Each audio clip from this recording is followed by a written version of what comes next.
Hi, Attorney Jim Selbach here. Today we're going to take just a couple of minutes to talk about whether one letter, one phone call, one notice is enough to file a motion for a willful violation of the automatic stay. Now, the traditional view is no. If you get a bill, you tell your client don't worry about it, tell them to ignore it, maybe you send a letter, maybe you send an email. But the traditional thinking is that the stay violation enforcement statute, which is section 362K, is designed for the really bad cases. What you're going to see today is that's not true. That's not the law, never has been. It might be the practice in many states, but it's not the law, and it's not how we do things in this firm. So let's look first at the statute that actually permits motions for violations of the stay. What does it say? An individual injured by any willful violation of the stay by this section, 362K, shall recover, not may, shall recover actual damages, including cost and attorney's fees, and in appropriate circumstances may recover punitive damages. So you need to have a willful violation to bring a motion.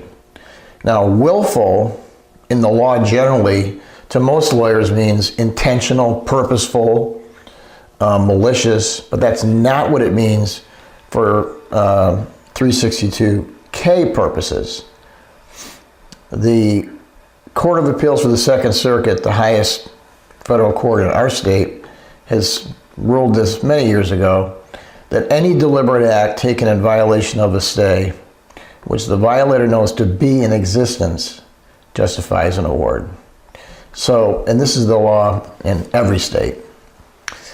You only need two things. Number one, that the creditor did something.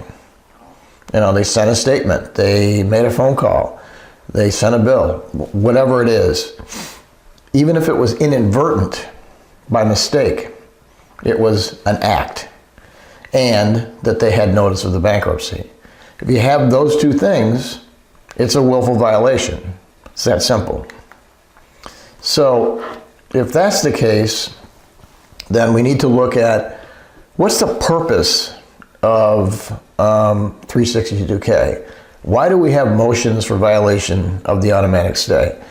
And Chief Judge Margaret Cangelis Ruiz ruled this in the In re Benjamin case, and she says it very well. Let me just go through that. An action brought under section 362K seeks primarily to do two things: vindicate the debtor's rights to be free from the harassment of creditor demands, so to protect that debtor, and to preserve the integrity of the automatic stay. And she cites the Second Circuit case in Weber.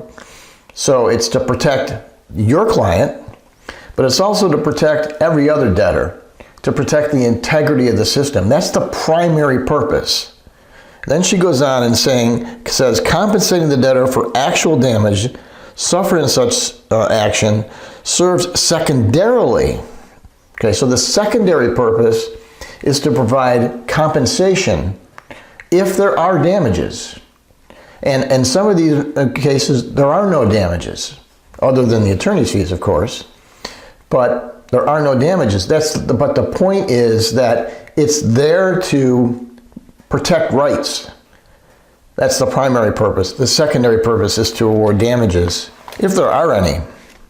Now, it's interesting how the Bankruptcy Code and how the Second Circuit defines the remedies that we see in a willful violation motion.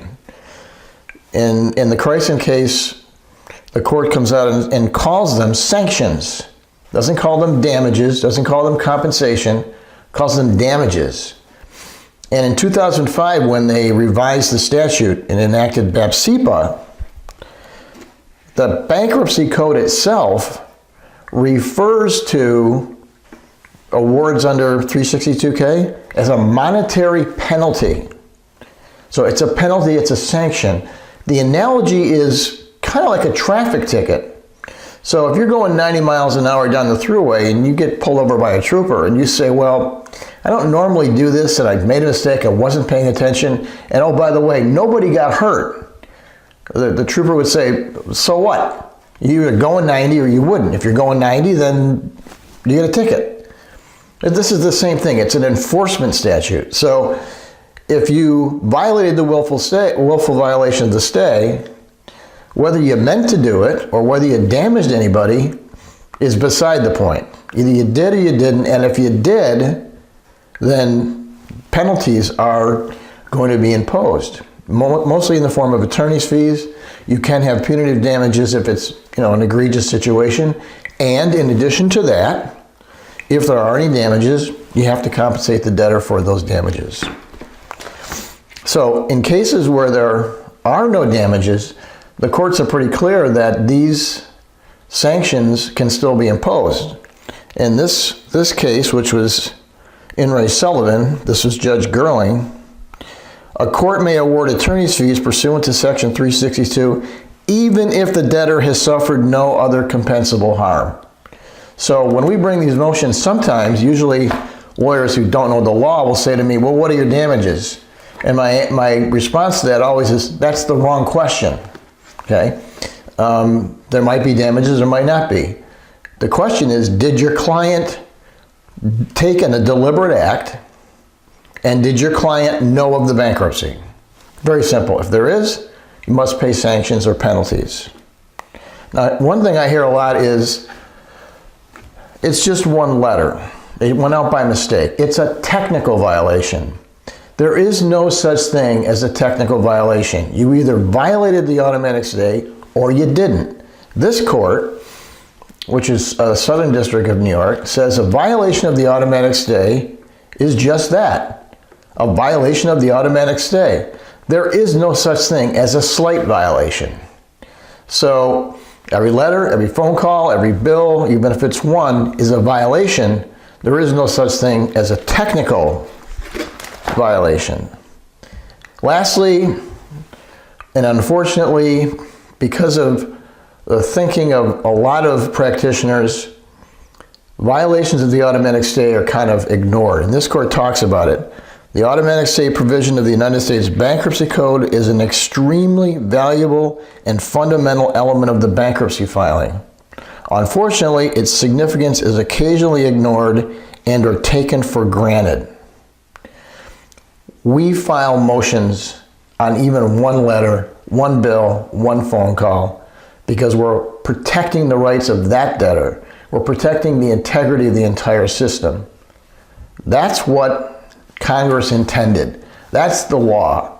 So the answer is, do you bring a motion for just one letter, one phone call? Yes, you do.